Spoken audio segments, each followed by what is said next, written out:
आणि आता पवारसाहेब निवडणुकीच्या अंतर भाषणात बोलले की आम्ही थांबायचे आपण या महाराष्ट्रात युवा तडफदार लोकांची एक फळी निर्माण करून जाईल आणि या महाराष्ट्रात अनेक लोक निर्माण करण्याचं काम केलं.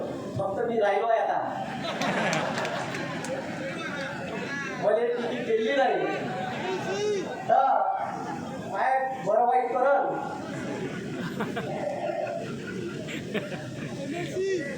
तर आता पवार साहेब अमेरिकेत गेले होते मंत्री असताना आणि तेव्हा तिथं पुढे कोणत्याही देशाचा मंत्री आल्यावर सलामी देत असते.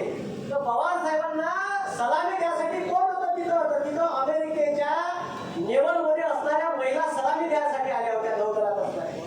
त्यांनी पाहिलं ना आमच्या देशात तर कधी महिला सलामी देत नाही.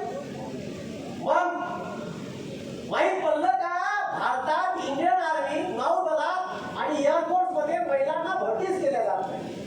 मग पवार साहेबांनी कायदा केला का याच्यानंतर भारताच्या नौदलात इंडियन एअरफोर्स मध्ये आणि भारताच्या भूदलात याच्यानंतर महिलांची भरती केल्या जाईल. याने म्हणजे महिलांचा खरा सन्मान.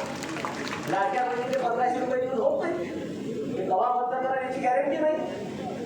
अरे असंच आहे ना, गवा बंद करण्याची गॅरंटी नाही आहे का नाही.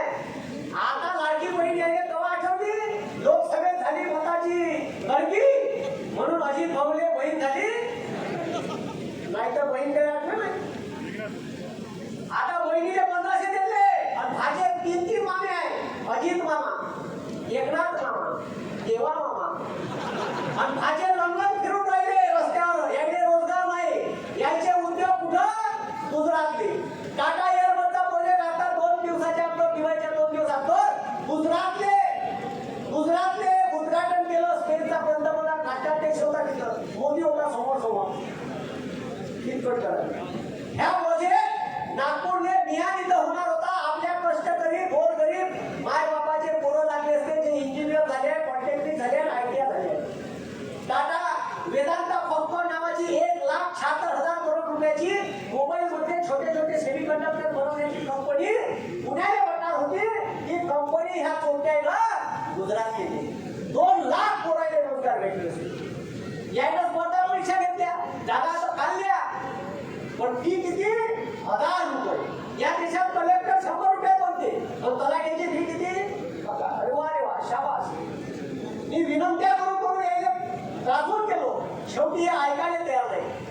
कंपन्याने दिलं IBPS TCS, तिथून गल्लुऱ्या भेटत असत मागून काही खासाठी. म्हणून माझी विनंती आहे का जे इथं लोक आहेत त्यांनी हे परिस्थिती समजून घ्या. आता मी यायला चांगल्याला ओळखून आहे. त्या 2014 मोदी काहीतरी देशासाठी चांगलं करून मतदान केलं होतं, पण ते भले 2 वर्षात कळलं त्या बदमाश आहे. म्हणून माझं एवढं सांगणं आहे का पवार साहेब या महाराष्ट्रात सत्ता परिवर्तन झालं पाहिजे. शेतकरी, कष्टकरी, महिलांना सन्मान मिळाला पाहिजे, बेरोजगार युवकांच्या हाताला काम भेटलं पाहिजे. यासाठी रोज 5-6 सभा घेत आहे. काल 6 सभा होत्या. काल मी सोबत होतो. केवळ, इंदोरी, येवला, निफाड, कोपरगाव आणि शेवटची सभा नाशिक. 9:30 वाजता नाशिकच्या सभेत पोहोचले तरी बोलले.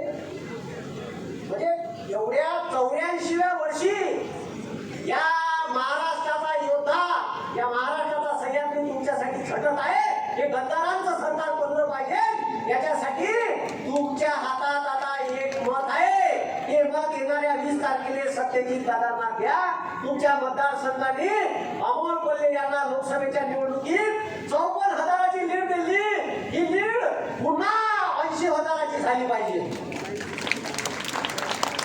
म्हणून मला तरी वाटते होईल. हे गर्दीचं पाऊल असं वाटून जाईल. आणि या निवडणुकीत महाराष्ट्राचं चित्र पलटन अशीच आशा व्यक्त करतो.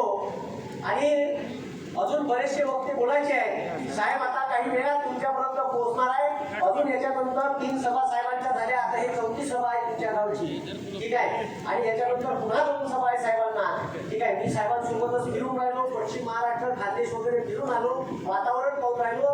खरंच महाराष्ट्रातले लोक महाविकास आघाडीच्या बाजूला आहे. पण येणाऱ्या 23 तारखेला तुला आपला आहे आणि येणार 20 तारखेला आपण विषय खतम करून टाकू.